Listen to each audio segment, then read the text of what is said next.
Kaixo, gu bosgarren mailako upea gara eta etorri gara hona ipuin bat kontatzera. Ipuina txorikatua da. Espero dugu zure gustakoa izatea, eta hauek dira gure pertsonaia. Ni Txabera naiz eta umearena egiten du. Ni Saioa naiz eta ama, aita eta mamarena beti. Ni Nerea naiz eta narratzaile bat naiz. Eta ni beste narratzaile bat naiz eta ere bai katua. Txorikatua. Ugaitzi, biziki gustatzen zitzaizkion animaliak. Txiki-txikia zenetik ikasi zuen haien hotzak imitatzen. Oraindik hitz egiten ezekien arren. Galdetuz gero bere ala erantzungo zuen. Nola egiten du txakurrak ugaitz? Wow! Nola egiten du ardiak? Nola eta oioak? Kukurruku!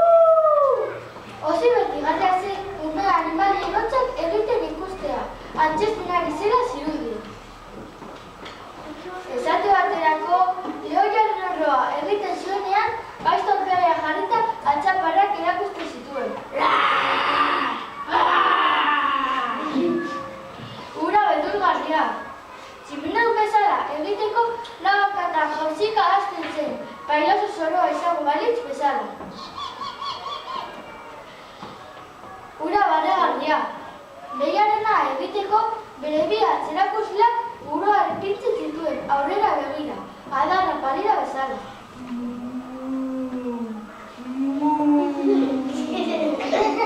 Ura marrona. Mundurra txokolatez egituta zuenean txerria bezala mugitzen hasten zen. Haren kurrika. Gurasoek, familiakoek eta lagunek gogotik egiten zuten barri, ugaitzen hotzak etxon eta haren piurak ikusten zituztenean.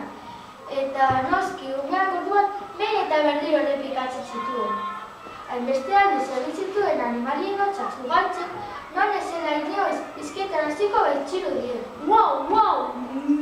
Be, kri, kro, iu, krai, kua, kukurruku! Gurasoek kezkatuta zeuden eta sesioa hasi ziren eztabaida.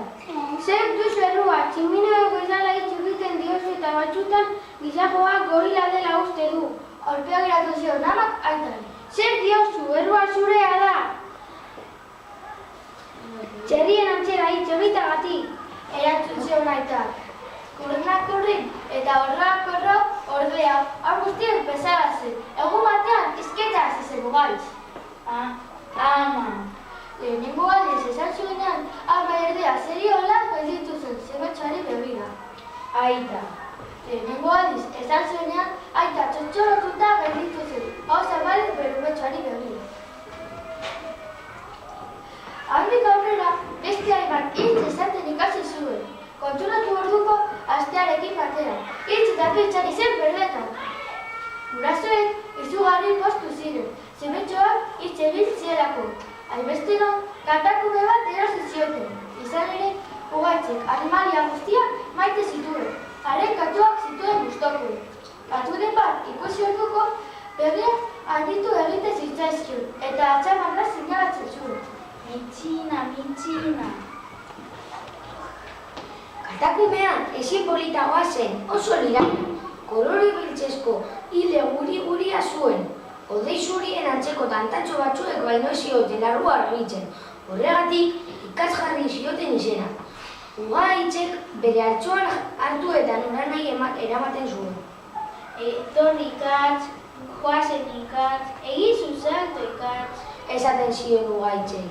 Handik aurrera, haren lagunik onera bihurtu zen. Familia mailaren ingurunean zegoenean ere gozatzeko zein bazkaltzeko esate batean. Ugaitzek bere ondoan jartzen zuen ikatz, eta gurasoek usten ez zioten arren, konturatzen ez zirenean, ohean sartzen zuen kaputxoa, zein gozo zegoen lotan bere ondoan ronron. Ugaitz luzaro aritzen zen ikatzekin jolasean, eta elkarren atzetik ibiltzen ziren beti, zein ondo pasatzen zuten. Denbora igaro zen eta biok baiegurra paikatua hasi egin ziren.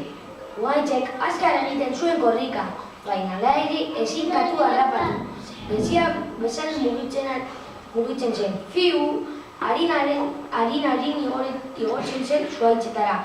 Brau, harrietara jauzi egiten zuen. Brist, gainera ikatz, ehiztari bikaina zen. Segutxonen bat tuznatu orduko da oldartzen zen. Eta harrapatu ondoren, jolastean aritzen zen zaguko itaiuarekin. Egun batean, gauza erdigarria gertatu zen.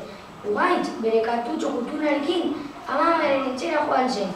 Halako batean, amama oiuka hasi zen.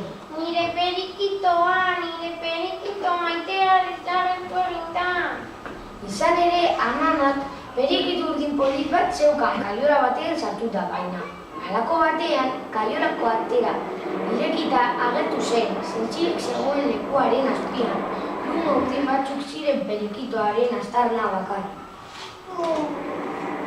Ugaitzen amama oso penaturik zegoen, erdi negarrez, amorruz begiratzen zion ikatzi baina oso altu zegoen ezinezkoa zirudien katua iraino heltzea. Handik aurrera ordea, ikatz inoiz baino azkarrago ibili zen, hegoak zituela zirudien. Egundoko jauziak egiten zituen eta tximista bainari dago mugitzen zen. Frist! Egun batean amama oraindik penaturik zegoela ikusirik eskaintza egin zion Ugaitz. Amama, ikatz zorikatua da, nahi baduzu noizean behin perikitoen ordez zurekin egondari utziko dizu. Esan zion Ugaitzek. Amama bekokia zimurtu eta erantzun zuen. Eskerrik asko maitia, baina ez dut zorikaturik nahi. Eta labazan, edo ez bazan, zan dadila kalabazan, eta tera dadila karrantzako plazan.